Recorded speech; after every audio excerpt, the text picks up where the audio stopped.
If you're using a Leica camera for video production, or you have L-log footage and you want to get the most out of that, that's what this video is all about. Previously, I spoke about the Leica SL2-s and how the glass, the sensor, the design, everything comes together for this amazing creative tool. And what really caught me by surprise was how good the video is. But I had one major issue. I wasn't quite sure if I was getting the most out of this camera, and especially if I was best utilizing this L-log footage. So I set out on a little bit of a journey where over a few months I'd shoot and test and really push this camera to its limits, bring back the footage and grade it over again and try different processes, and especially network with other cinematographer friends, including Jason and Aditya, who I've talked about before, to really isolate a process. And that's what this video is all about: how to best set up your Leica camera for video production, how to manage key settings, but most importantly, how to take L-log footage and use it reliably and consistently, and especially if you're looking to match it to other cameras.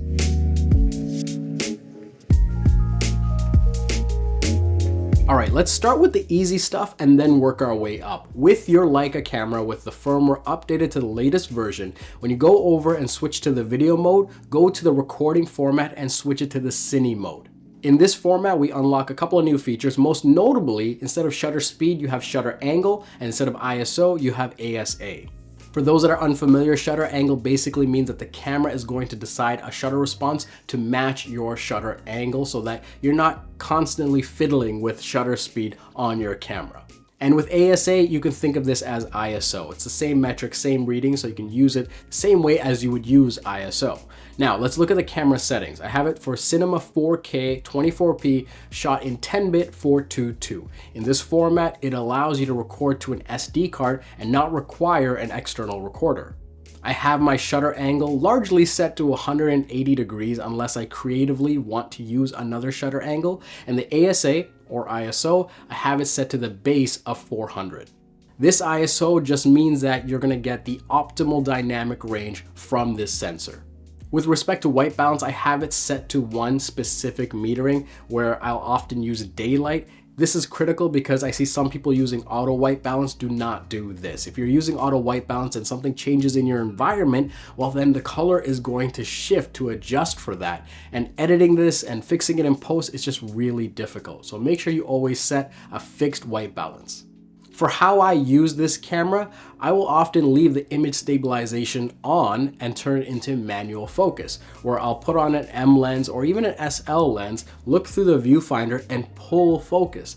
And because the image stabilization is so good, where it really knows how to move with you as opposed to correcting what it thinks is right and sometimes overcorrecting. No. The image stabilization here is really, really good. So I'll often leave this on and throw it in manual focus. Sometimes when there are some micro movements or intentional moves, this is where you might want to turn off the image stabilization so you don't have a little bit of wiggle toward the end or maybe at the beginning of a movement.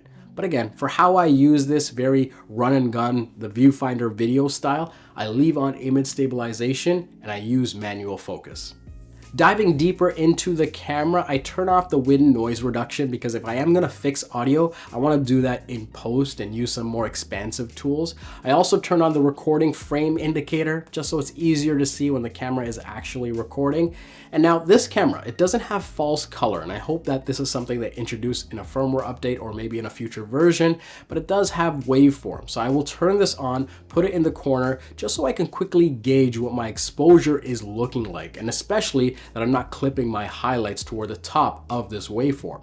I'll also make sure to turn on the LUT preview so that when I'm filming something, I can actually see what it will look like when I bring it in and put on a LUT, at least to see where my starting point is going to be. And I'll talk about custom LUTs in a second, but moving on to the next point, given that this camera will be used for what some might describe viewfinder video, where you're looking through the viewfinder and capturing video that way, I'll turn the refresh rate of the EVF to 120 frames per second so that in between takes, I'm just getting a much more cleaner feed to look at. So those are my key settings. I'll save this to a user profile, call it 24p, and call upon this whenever I'm shooting something for this format. And I should also say, try to get the best SD card you can, a V90 card with a good amount of storage so that you can actually record all this information and not have your card break down on you or slow down on you, or you're just really exhausting the buffer.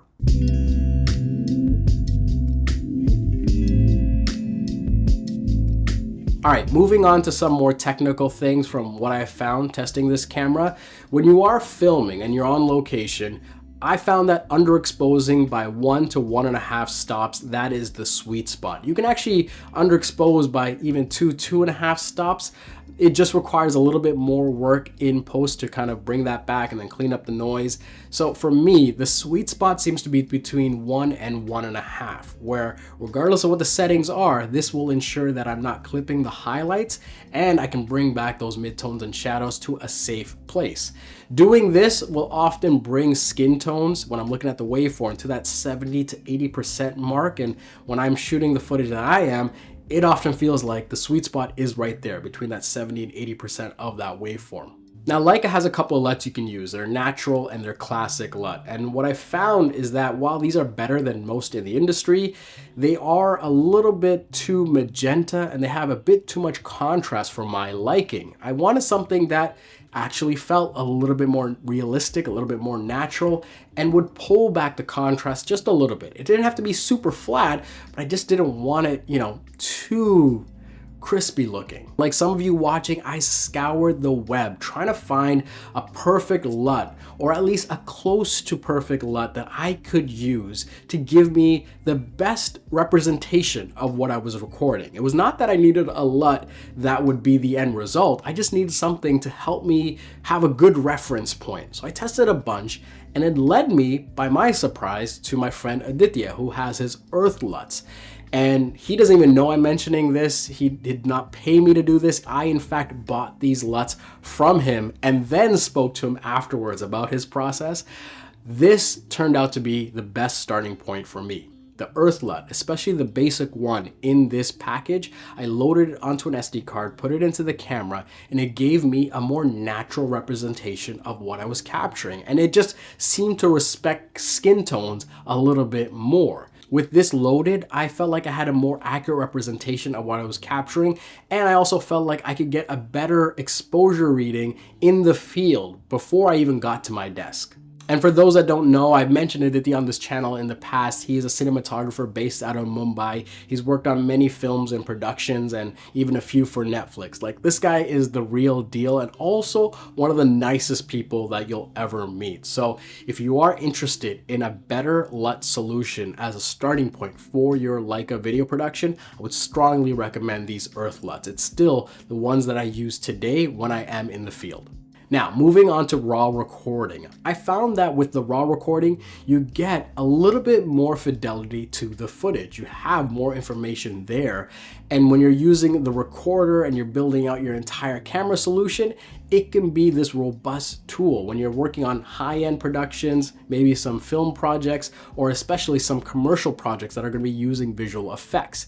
The difference between a raw recording and the 422 10-bit internally, at least from my experience, it wasn't enough for me to say I'm going to do everything as a raw recording.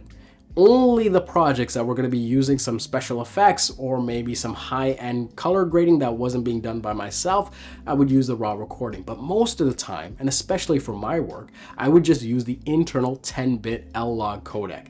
It was more than enough, and it gave me plenty of latitude with the dynamic range and the color to do what I needed it to do.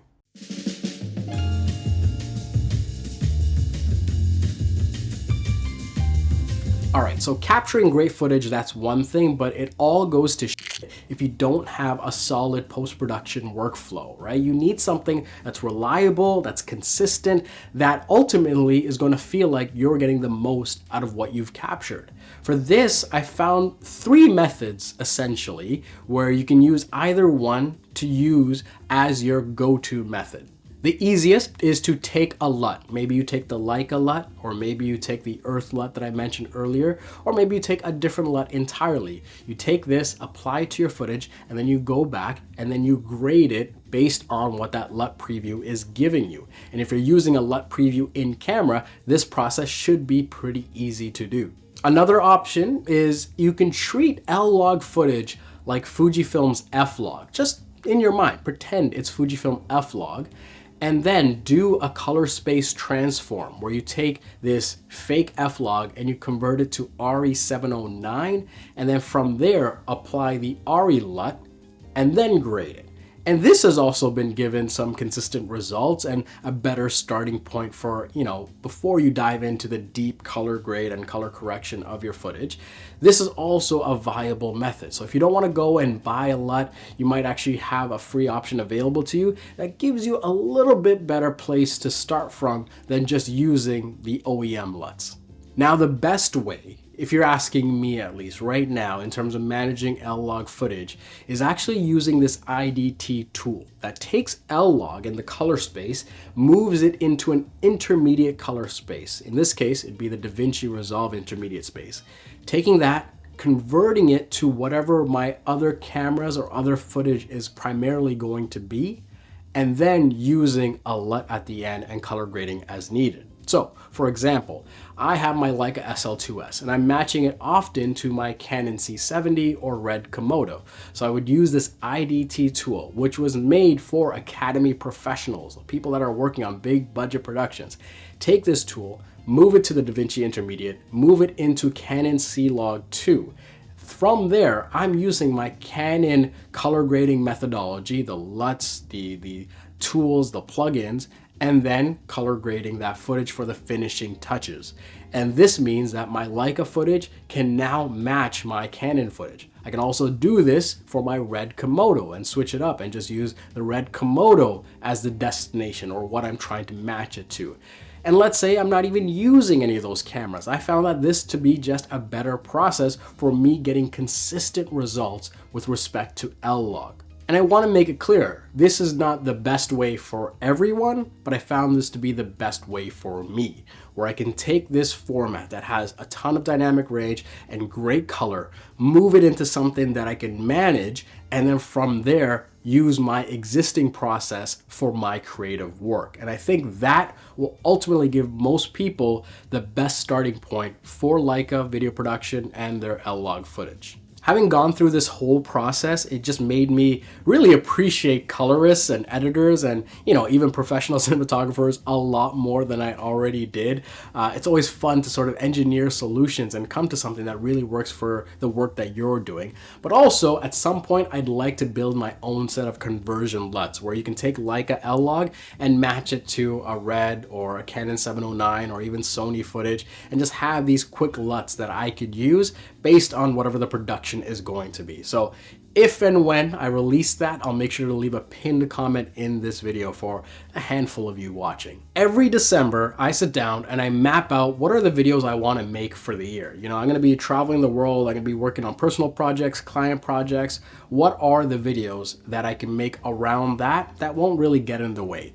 This video wasn't on that list. I didn't expect to make this video, and it'll probably tell by the metrics and analytics around this video. But, I had such a journey to figure out, how to best utilize this tool and how to best utilize L-Log that, let me at least add something to the space. Let me make something that has really all the answers that I was looking for in one video. So yeah, that's why this video exists. So if you found this valuable, please let me know in the comments. If you've been using it and finding success, let me know. And especially if you're not subscribed, please do subscribe and support the channel. And most importantly, I also have to give a shout out to Moment. Shop Moment, that's where I got my Leica SL2-s and my lenses. They have courses, they have presets, and they also have, there's a great creator program where if you're an independent creator, you can become an affiliate, but also make content for them. And it's a great way to expand your audience. So if you haven't already, check out shopmoment.com.